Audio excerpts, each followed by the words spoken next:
Morning very ma'am. Good morning बच्चों, कैसे हैं आप सब। विज्ञान की कक्षा में आपका फिर से स्वागत है।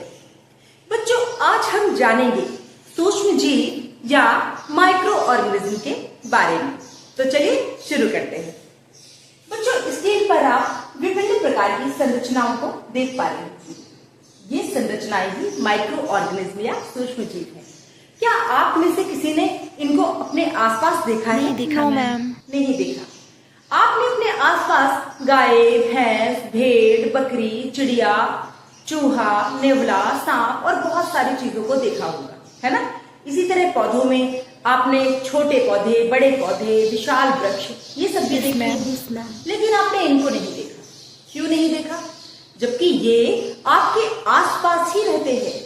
इवन आपके अंदर और आपके बाहर भी रह सकते हैं। गायब हो जाते हैं? नहीं बच्चों, ये गायब नहीं होते। एक्चुअली ये इतने छोटे होते हैं कि ये हमें अपनी सामान्य आंखों से नहीं दिखाई देते। तो ये माइक्रो ऑर्गेनिज्म इसीलिए कहलाते हैं क्योंकि इन्हें देखने के लिए हमें नॉर्मल आंखों की जरूरत तो है ही, साथ में एक यंत्र की भी जरूरत है जिसको हम माइक्रोस्कोप या सूक्ष्मदर्शी कहते हैं। क्योंकि जब हम सूक्ष्मदर्शी में अपनी आंखों से देखते हैं तब ये हमें दिखाई देते हैं, लेकिन सामान्यतः ऐसे आंखों से हमें ये नहीं दिखाई देते। ठीक है, तो इसकी परिभाषा समझ लेते हैं। प्रकृति में पाए जाने वाले ऐसे जीव जिन्हें हम अपनी सामान्य आंखों से या नग्न आंखों से नहीं देख सकते, जिन्हें देखने के लिए हमें माइक्रोस्कोप या सूक्ष्मदर्शी की सहायता लेनी पड़ती है, ऐसे जीव माइक्रो ऑर्गेनिज्म या सूक्ष्म जीव कहलाते हैं। ठीक है, आप बढ़ते हैं कि ये कहां कहां पाए जाते हैं। तो बच्चों, ये सर्वव्यापी होते हैं। ये हर जगह पाए जाते हैं।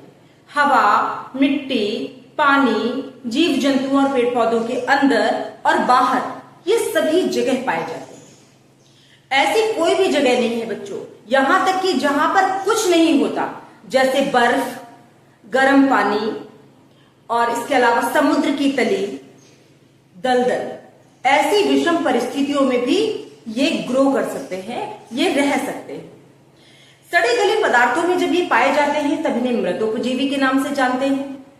इसी तरह जब ये हमारे अंदर या जंतुओं के अंदर या पौधों के अंदर रहते हैं तब इन्हें परजीवी के रूप में जानते हैं। जैसे एंट अमीबा हिस्टोलिटिका नाम का एक माइक्रो ऑर्गेनिज्म हमारी आंतों में परजीवी के रूप में रहता है और हमारे अंदर पेचिस नाम का रोग उत्पन्न करता है।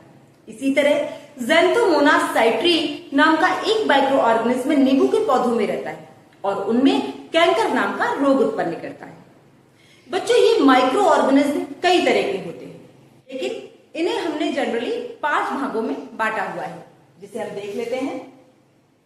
जीवाणु, विषाणु, प्रोटोजोआ, कवक और शैवाल।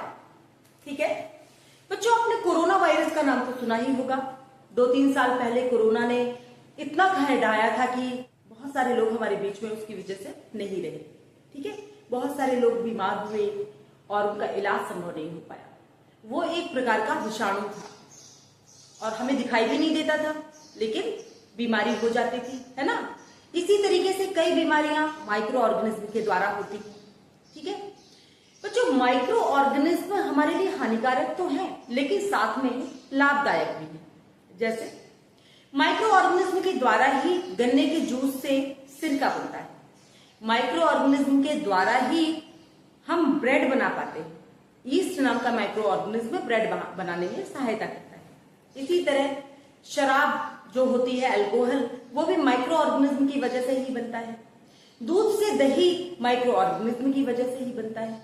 बहुत सारी दवाइयां, बहुत सारी औषधियां माइक्रो ऑर्गेनिज्म की वजह से ही बनती है। ठीक है, तो सूक्ष्म जीव हमारे लिए लाभदायक भी है और सूक्ष्म जीव हमारे लिए हानिकारक भी है। इन 5 समूहों के बारे में हम विस्तार से अगली कक्षा में जानेंगे। आज के लिए इतना ही। अब मिलते हैं अगली कक्षा में। तब तक के लिए बाय बाय। Bye bye.